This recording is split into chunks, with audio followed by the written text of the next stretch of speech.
কালকে physics first paper পরীক্ষা, অথচ এখনো হ্রদের গভীরতা বের করার তুমি ম্যাথটা জানো না।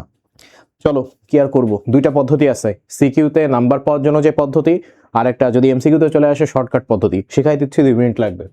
দেখো প্রশ্নটা পড়ো। একটা বায়ুর বুদবুদ হ্রদের তলদেশ থেকে উপরিতলে আসায় এর আয়তন 5 গুণ হয়, হ্রদের গভীরতা কত?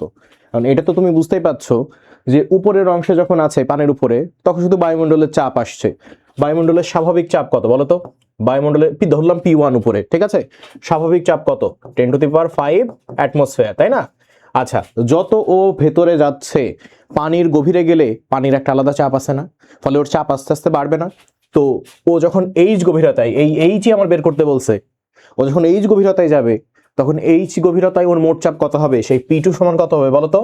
তখন ওই 10⁵ তো ছিলই, তার সাথে ওই এইচ গভীরতায় থাকার কারণে এইচ রো জি পরিমাণ চাপ হবে, ঠিক আছে?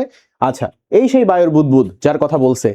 এই বুদবুদ যখন তলদেশে ছিল তখন চাপের কারণে ছোট ছিল, আস্তে আস্তে যখন উপরে গেছে এর তুলনায় চাপ এখানে কম না? ফলে ওইটা 5 গুণ বড় হয়ে গেছে। কয় গুণ? 5 গুণ বড় হয়ে গেছে। তার মানে ধরো, যেহেতু বলছে 5 গুণ বড় হয়ে গেছে, আমি এখানে V2-র মান যদি V ধরি, V2-র মান কি ধরছি? V ধরছি, তাহলে আমি V1 এর মান 5V ধরতে পারি না? কারণ কি, আগের তুলনায় 5 গুণ বড় হয়ে গেছে না? হয়েছে। তাহলে এইবার তুমি আমাকে বলো কোন সূত্র এখানে কাজে লাগছে? পিভির সূত্র কোনটা? বয়েলের সূত্র।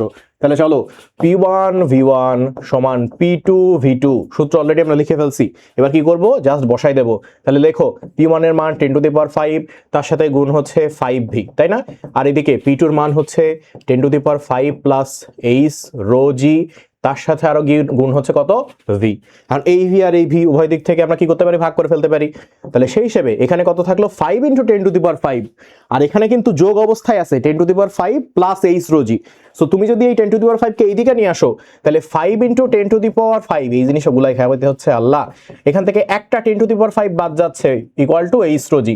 তার মানে কত থাকছে? 4 × 10⁵ থাকছে। এইখান থেকে এইচ বের করতে বলছে। কি বলছে? গভীরতা কত? এইচ বের করতে বলছে। তাহলে রো জি কে এইদিক নিয়ে চলে আসো। তাহলে এখান থেকে রো এবং জি এর মান বসায় দাও, এইচ বের হয়ে যাবে।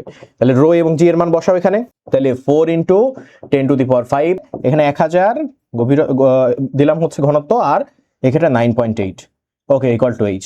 হিসাব করলে দেখবা এটার মান হবে 40.8 মিটার, এরকম সামথিং।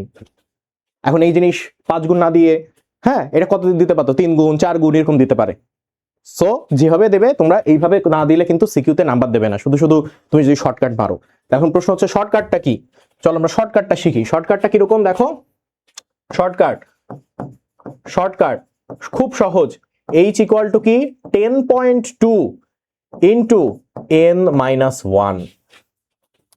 দেখো এই এনটা কি? এন হচ্ছে ওই বুদবুদ কত গুণ হয়েছে। এন কি? বুদবুদ কত গুণ হয়েছে। একটু আগে যে ম্যাথটা পড়ছিলাম ওখানে বুদবুদ কয় গুণ হয়েছিল? আগের তুলনায় 5 গুণ হয়ে গেছিল। তাহলে এই মান বসাই দেবো এখানে। মান বসাও 10.2 ইন্টু এখানে কত হচ্ছে? 5 - 1। তাহলে 4 এর সাথে যদি 10.2 হয় কত হয়? 4.8 মিটার। এটা পুরোপুরি নাও মিলতে পারে কখনো কখনো। তখন কি করবা? এই 40 যেহেতু হয়েছে, তুমি দেখবে এর আশেপাশের ক্লোজেস্ট নাম্বার কোনটা সেটা উত্তর করবা। আবার বলি, এই শর্টকাট কিন্তু সবসময় খাটবে না। এই শর্টকাট তখনই খাটবে যখন তোমাকে এইরকম ম্যাথ দেবে, অর্থাৎ নর্মাল সিনারিও দেবে। এখানে যদি স্পেশাল সিনারি যোগ করে দেয় যে না P1 10⁵ না, এখানে স্পেশাল একটা P1 দিয়ে দিছে আগে থেকে, তখন কিন্তু হিসাব এই কনভেনশনাল ওয়েতেই করতে হবে। এই একটা সিকিউ আদর্শ গ্যাস ও গ্যাসের গতিতত্ত্ব থেকে শিশিরাঙ্ক আর্দ্রতা এবং এই সিকিউটা আসতে পারে। পারবা না? এরপরেও যদি না পারো তোমাদের কিন্তু অবস্থা খারাপ আছে।